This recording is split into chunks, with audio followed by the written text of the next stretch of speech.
Hello mga ka-fellow! Naparito nga pala ako para dumiday.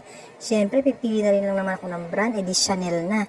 Ayan, dito tayo sa Chanel, magpe-prepare ng ating face value. Dahil ang lola nyo ay na-invite sa isang piging. Yun na nga, iftar nga akong tawagin. Ito hindi basta kainan lang, alam nyo naman yan, pang malakas ang kainan ito na para bang wala nang bukas. Kaya naman pinaghandaan ko talaga ang moment na ito na walang pwedeng humadlang sa aking pagdalo dito sa iftar na ito. Kahit pa ang mga gabundok kong labahan. O siya, mag-spray na muna ako ng pambango for my finale. Ayan, napili ko nga itong Aqua Allegoria Flora Salvagia. O diba? Napakabango talaga niya, diba? Ang pag-good vibes. Tara na, samahan nyo na ako mga ka-fellow sa ating next destination. Ayan may pa-decoration sila dito sa mall para mas damang-dama mo nga naman ang spirit. Kung mapapansin nyo mga ka-fellow, karamihan ng mga shop dito pag ganitong oras, mga tipong 3 p.m. to 7, kadalasan mga sarado. Ganito talaga pag Ramadan, to give way nga naman sa kapayapaan, peace and order, o diba? At aminin nyo, mga ka-fellow, happy rin tayo dito kasi nga medyo bawas ang oras ng mga workaholic. Eto na mga B, natatanaw ko na ang golden place.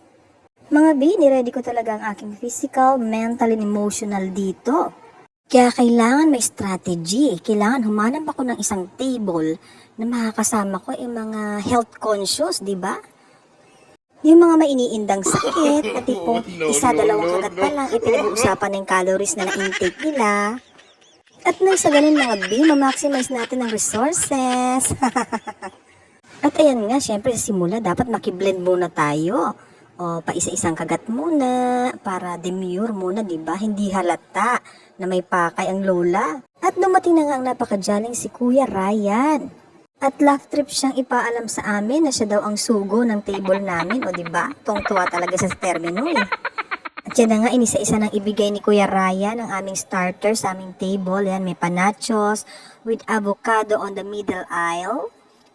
At meron ding bola-bola more fun. O yan. Hindi ko alam kung anong tawag dyan. Basta may syrup. Alam kong ramdam ni Kuya Ray ang aking karakas. Kaya naman nagmamadali na siyang i-follow up agad ang mga drinks bago pa may mabulunan. Malamang ako yun. Hehe. O ayan na. Ready na ang mga starter. Pero syempre kahit gutom na ang lola ninyo, kailangan munang mag-giveaway muna sa pictorial. Diba? Mag-picture-picture pa kasi eh. Picture-picture ang bawat anggulo, smile foodies, at ang soup na itong espesyal na bahagi ng aming starter. Ano kayang soup ito? Nakikita nyo naman, di ba? Kitang-kita nyo naman. Basta naman yan, for sure may special ingredients yan. At dumako na nga tayo dito sa aking main course na napili. Kasi nakasulat doon, Evelyn's favorite pasta. Na-curious ako. Baka sakali maging favorite ko rin siya.